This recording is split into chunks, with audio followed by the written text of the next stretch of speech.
Hi, this is Scott Garibay, and today we're going to talk about the Granite Fang character owner infrastructure that I am proposing for Dungeons and Dragons player characters. All right, so let's jump into this. So, February 7th, 1974, the world changes forever. Gary Gygax invents Dungeons and Dragons. And on February 7th, 1974, the first player character was created. We don't know by who, and it could have been multiple people. And there might have been, and we don't really have a record of who created the first player character.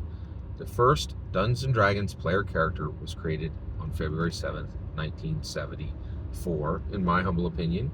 And from that moment to today, player characters are being created by Dungeons and Dragons players.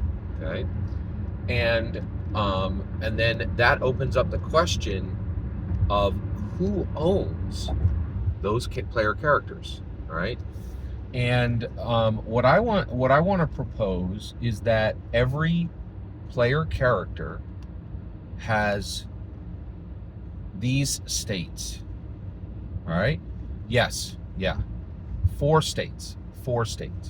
Every player character made by a Dungeons and Dragons player has four states: started, held, transferred, ended. Okay, so every player character that has ever been created is in one of four states.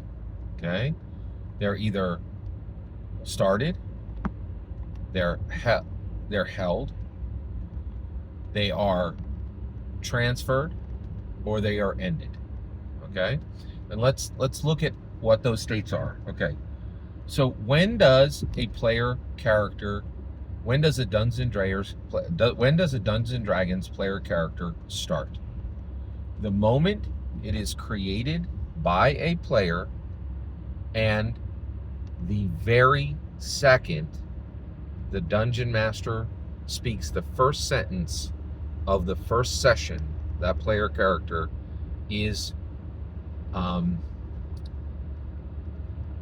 played at a physical table with the Dungeons and Dragons physical books at the table, with a Dungeon Master and a Dungeons and Dragons player. That's it. Okay. And you're like, well, wait a second, Scott. Somebody could create a stack of Dungeons and Dragons character sheets. A player could create a stack of Dungeons and Dragons character sheets. Aren't those Dungeons and Dragons characters? No, they're not, in my humble opinion. They are concepts for a Dungeons and Dragons character. It becomes a Dungeons and Dragons player character the moment it is played. All right. Literally the first word that the Dungeon Master speaks at the physical table with the physical books, that creates, and the player is sitting there hearing, right, or perceiving the first words of that session. That player character is created. They are started. That player character is started. Okay, it is started until that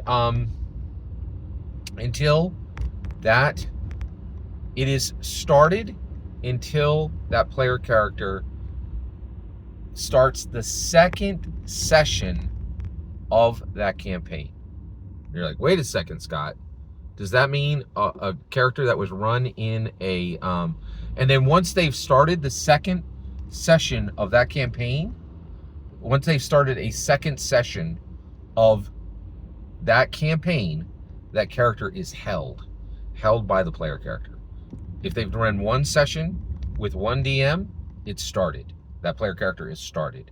If they go into second session, that player character is held. Okay? When is the character transferred?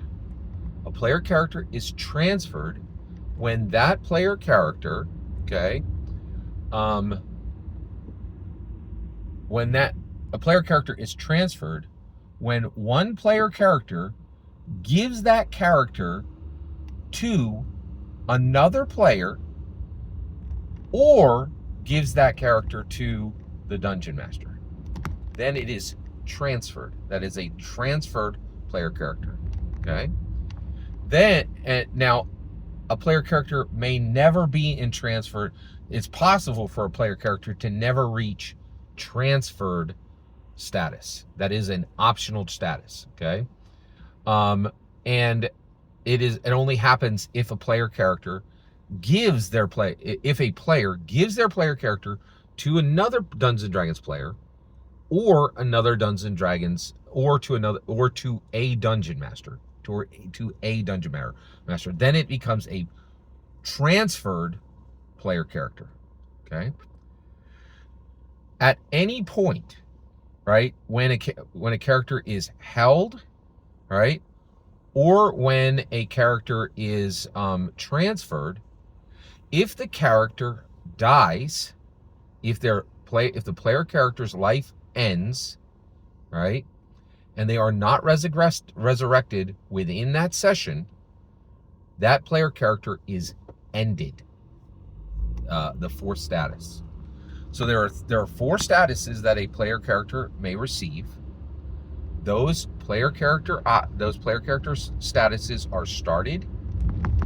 You have sat down with a dungeon master with physical books at a physical table, and the dungeon master has spoken the first word. All right, that is a started player character. If you as a player have heard the first word spoken in the second session with a dungeon master, with the same dungeon master who you played the first session with, that is a held character.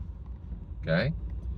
And then if you have given that player character, okay, if you've given a held player character, if you've given a held player character to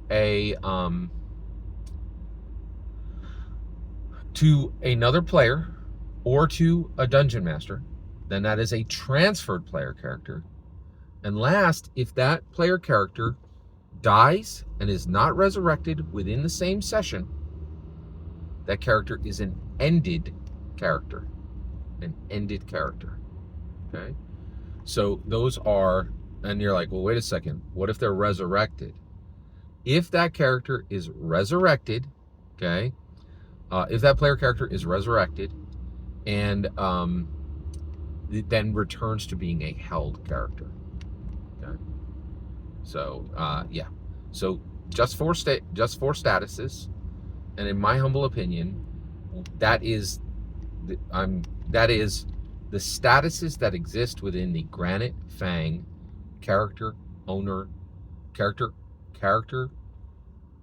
ownership infrastructure. Okay, I think that is the appropriate number of statuses. But this is a conversation. I am establishing the Granite Fang character ownership infrastructure. And I'd be happy to hear your thoughts on it. I think that's the best structure for the statuses that a player character should exist within. Every single word you just heard is my humble opinion. What's important is when I get to hear your humble opinion. When you get in the comments and send your traffic. Please consider liking and subscribing, and have a fetch millennium.